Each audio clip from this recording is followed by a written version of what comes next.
राधे राधे। मेरे प्यारे भाइयों बहनों माताओं व बंधुओं, संस्कार की बातें चैनल में आपका स्वागत है। बंधुओं, आज संक्रांति की रात मैं आपके लिए लाई हूँ यम गीता। बंधुओं, संक्रांति की रात यम गीता सुनने मात्र से आपको यम लोक के दुखों से छुटकारा मिलेगा।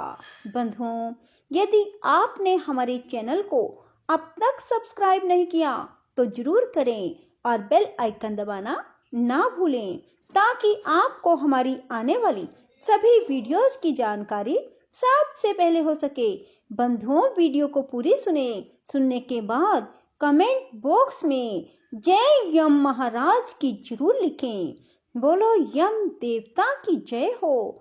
श्री मैत्रेय जी बोले, हे गुरु, मैंने जो कुछ पूछा था वह सब आपने यथावत वर्णन किया। अब मैं एक बात और सुनना चाहता हूँ, वह आप मुझसे कहिए। हे महामुने, सातों द्वीप, सातों पाताल और सातों लोक, ये सभी स्थान जो इस ब्रह्मांड के अंतर्गत हैं, स्थूल, सूक्ष्म, सूक्ष्मतर, सूक्ष्म, अति सूक्ष्म तथा स्थूल और स्थूलतर जीवों से भरे हुए हैं।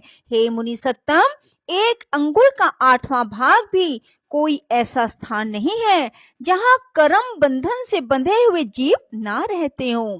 किंतु हे भगवान, आयु के समाप्त होने पर ये सभी यमराज के वशीभूत हो जाते हैं और उन्हीं के आदेश अनुसार नरक आदि नाना प्रकार की यातनाएं भोगते हैं। इसके बाद पाप भोग के समाप्त होने पर वे देव आदि योनियों में घूमते रहते हैं। सकल शास्त्रों का ऐसा ही मत है। अतः आप मुझे वह कर्म बताइए जिसे करने से मनुष्य यमराज के वशीभूत नहीं होता। मैं आपसे यही सुनना चाहता हूँ। श्री प्राशर जी बोले, हे मुने, यही प्रश्न महात्मा नकुल ने पितामह भीष्म से पूछा था। उसके उत्तर में उन्होंने जो कुछ कहा वह सुनो। भीष्म जी ने कहा, हे वत्स, पूर्व काल में मेरे पास एक कलिंग देशीय ब्राह्मण मित्र आया और मुझसे बोला। मेरे पूछने पर एक जाति स्वर मुनि ने बतलाया कि ये सब बातें अमुक अमुक प्रकार की होंगी। हे वत्स, उस बुद्धिमान ने जो जो बातें जिस जिस प्रकार होने की कही थी वे सब ज्यों की त्यों हुई। इस प्रकार उसमें श्रद्धा हो जाने से मैंने उसमें फिर कुछ और भी प्रश्न किए और उनके उत्तर में उस द्विज श्रेष्ठ ने जो जो बातें बतलाई उनके विपरीत मैंने कभी कुछ नहीं देखा। एक दिन जो बात तुम मुझसे पूछते हो वही मैंने उस कलिंग ब्राह्मण से पूछी। उस समय उसने उस मुनि के वचनों को याद करके कहा कि उस जाति स्वर ब्राह्मण ने यम और उनके दूतों के बीच में जो संवाद हुआ था वह अति गूढ़ रहस्य मुझे सुनाया था, वही मैं तुमसे कहता हूँ। कालिंग बोला। अपने अनुचर को हाथ में पाश लिए देखकर यमराज ने उसके कान में कहा, भगवान मधुसूदन के शरणागत व्यक्तियों को छोड़ देना, क्योंकि मैं वैष्णवों से अतिरिक्त और सब मनुष्यों का स्वामी हूँ। देव पूज्य विधाता ने मुझे ही यम नाम से लोगों के पाप पुण्य का विचार करने के लिए नियुक्त किया है। मैं अपने गुरु श्री हरि के वशीभूत हूँ, स्वतंत्र नहीं हूँ। भगवान विष्णु मेरा भी नियंत्रण करने में समर्थ है। जिस प्रकार स्वरण भेद रहित और एक होकर भी कटक, मुकुट और कर्णिका आदि के भेद से नाना रूप प्रतीत होता है, उसी प्रकार एक ही हरि का देवता मनुष्य और पशु आदि नानाविध कल्पनाओं से निर्देश किया जाता है। जिस प्रकार वायु के शांत होने पर उसमें उड़ते हुए परमाणु पृथ्वी से मिलकर एक हो जाते हैं, उसी प्रकार गुण क्षोभ से उत्पन्न हुए समस्त देवता मनुष्य और पशु आदि उस सनातन परमात्मा में लीन हो जाते हैं। जो भगवान के सुरवर वंदित चरण कमलों की परमात्म बुद्धि से वंदना करता है, घृत आहुति से प्रज्वलित अग्नि के समान समस्त पाप बंधन से मुक्त हुए उस पुरुष को तुम दूर ही से छोड़कर निकल जाना। यमराज के ऐसा वचन सुनकर पाश हस्त यमदूत ने उनसे पूछा, प्रभो, सबके विधाता भगवान हरि का भगत कैसा होता है, यह आप मुझसे कहिए। यमराज बोले, जो पुरुष अपने वर्ण धर्म से विचलित नहीं होता, अपने सुहृद और विपक्षियों के प्रति समान भाव रखता है, किसी का द्रव्य हरण नहीं करता, किसी जीव की हिंसा नहीं करता, उस अत्यंत राग आदि शून्य और निर्मल चित्त व्यक्ति को भगवान विष्णु का भगत जानो। जिस निर्मल मति का चित्त कलमश रूप मल से मलिन हुआ और जिसने अपने हृदय में श्री जनार्दन को बसाया हुआ है, उस मनुष्य को भगवान का अतीव भक्त समझो, जो एकांत में पड़े हुए दूसरे के सोने को देखकर भी उसे अपनी बुद्धि द्वारा तृण के समान समझता है और निरंतर भगवान का अनन्य भाव से चिंतन करता है, उस नरश्रेष्ठ को विष्णु का भगत जानो। कहाँ तो स्फटिक गिरी शिला के समान अति निर्मल भगवान विष्णु और कहाँ मनुष्य के चित्त में रहने वाले राग द्वेष आदि दोष।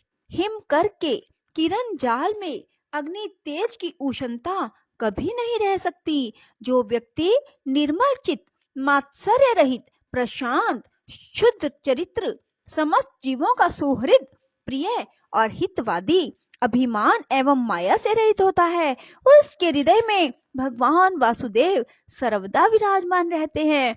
उन सनातन भगवान के हृदय में विराजमान होने पर पुरुष इस जगत में सौम्य मूर्ति हो जाता है।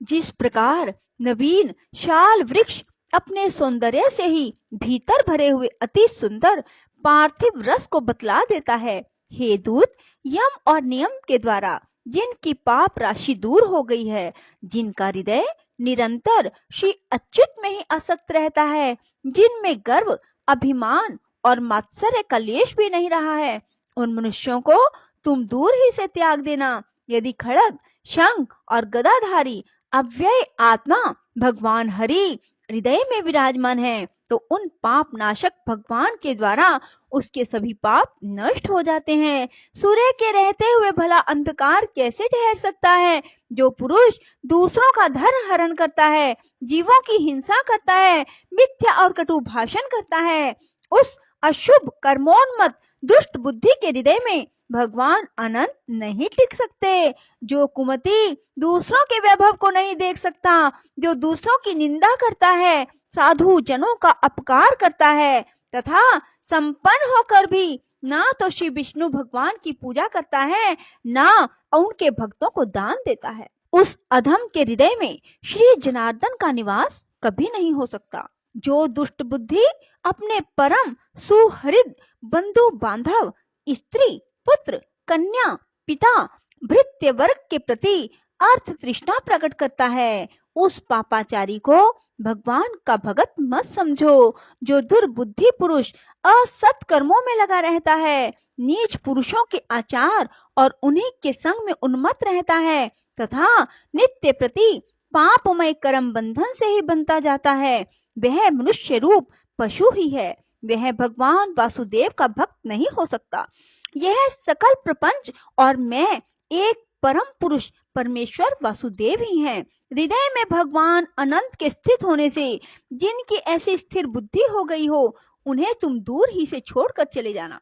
हे कमल नयन, हे वासुदेव, हे विष्णु, हे धरणीधर, हे अच्युत, हे शंख चक्र पाणे, आप हमें शरण दीजिए। जो लोग इस प्रकार पुकारते हो, उन निष्पाप व्यक्तियों को तुम दूर से ही त्याग देना। जिस पुरुष श्रेष्ठ के अंतःकरण में वे अव्यय आत्मा भगवान विराजते हैं, उनका जहां तक दृष्टिपात होता है, वहां तक भगवान के चक्र के प्रभाव से अपने बल वीर्य नष्ट हो जाने के कारण तुम्हारी अथवा मेरी गति नहीं हो सकती। वह महापुरुष तो अन्य बैकुंठ आदि लोकों का पात्र है। कालिंग बोला, हे कुरवर, अपने दूत को शिक्षा देने के लिए सूर्य पुत्र धर्मराज ने उससे इस प्रकार कहा। मुझसे यह प्रसंग उस जातिस्वर मुनि ने कहा था और मैंने यह संपूर्ण कथा तुमको सुना दी।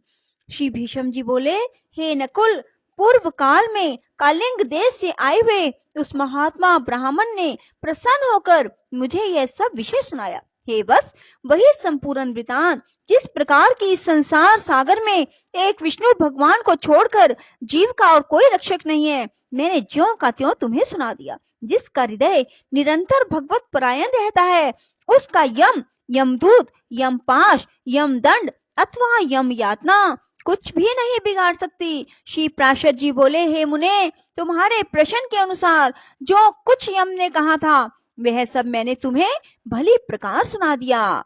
बोलो विष्णु भगवान की जय हो। राधे राधे। जय श्री कृष्णा। बंधुओं, यदि आपको हमारी वीडियो पसंद आए तो इसे लाइक करें और शेयर भी जरूर करें। धन्यवाद।